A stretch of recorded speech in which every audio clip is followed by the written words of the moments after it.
नमस्कार दोस्तों, माँ स्टोरीज एंड कोट्स में आप सभी का हार्दिक स्वागत है। महाभारत के युद्ध के बाद पुनः जीवित हुए थे सभी वीर गति को प्राप्त हुए महायोद्धा। क्या आप इस कहानी को जानते हैं? अगर नहीं तो सुनते हैं ये अनसुनी कहानी को।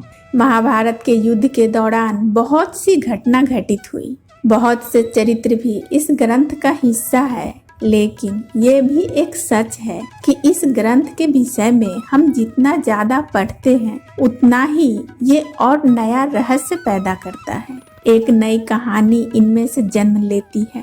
आज हम आपको एक ऐसी ही कहानी के विषय में बताएंगे जो महाभारत ग्रंथ का हिस्सा तो है, लेकिन सामान्य जन इनसे अवगत नहीं है। युद्ध में जीतने के बाद एक दिन भीम ने आवेश में आकर धृतराष्ट्र को बहुत सी कड़वी बातें कह दी, जिन्हें सुनने के बाद धृतराष्ट्र उन्हें पलटकर जवाब तो नहीं दे सके, लेकिन उसी क्षण उन्होंने वनवास का निर्णय ले लिया। उनकी पत्नी गांधारी ने भी धृतराष्ट्र का हाथ थाम वन में जाने का निर्णय लिया। धृतराष्ट्र और गांधारी के साथ विदुर और संजय ने भी उनके साथ जाने का निश्चय कर लिया।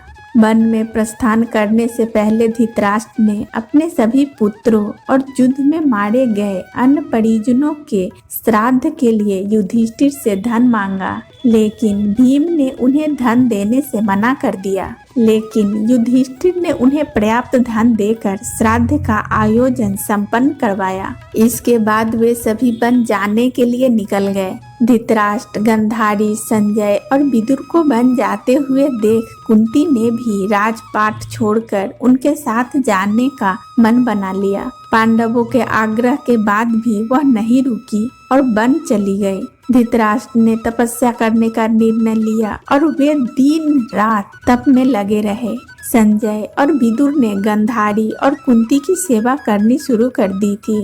करीब 1 वर्ष बाद युधिष्ठिर ने अपने परिजनों से मिलने के लिए वन जाने की ठानी और उनके साथ हस्तिनापुर निवासी और अन्य सभी पांडव समेत द्रौपदी भी वन की ओर चल पड़े। धृतराष्ट्र, गांधारी, कुंती अपने परिवारों को देखकर बहुत खुश हुए, लेकिन आश्रम में इतने सारे लोगों को देखकर विदुर वापस लौट गए।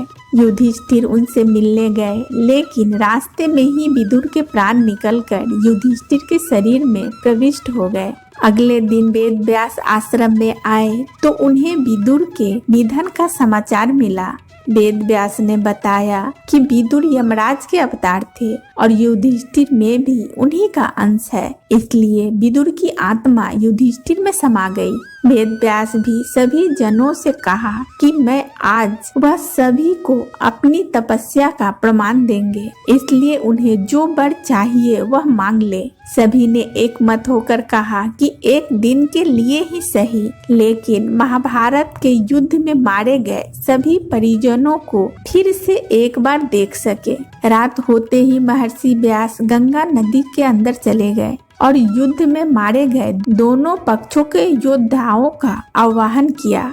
थोड़े ही देर में भीम, द्रोणाचार्य, कर्ण, दुर्योधन, दुशासन, अभिमन्यु, धृतराष्ट्र के सभी पुत्र, घटोत्कच, द्रौपदी के पुत्र, पिता और भाई, शकुनी, शिखंडी आदि सभी शूरवीर नदी से बाहर निकल आए। पहली बार इनमें से किसी के मन में भी अहंकार, ईर्ष्या या क्रोध नहीं था। दोस्तों, कहानी अच्छी लगी हो तो कमेंट्स बॉक्स में कमेंट करके जरूर बताइएगा। वीडियो को लाइक कर दीजिएगा और इसी तरह की कहानी सुनने के लिए दोस्तों मेरे चैनल को सब्सक्राइब कर बेल आइकन को ऑन कर लीजिएगा और इसे ज़्यादा से ज़्यादा लोगों में शेयर कर दीजिएगा। दोस्तों, बहुत बहुत धन्यवाद।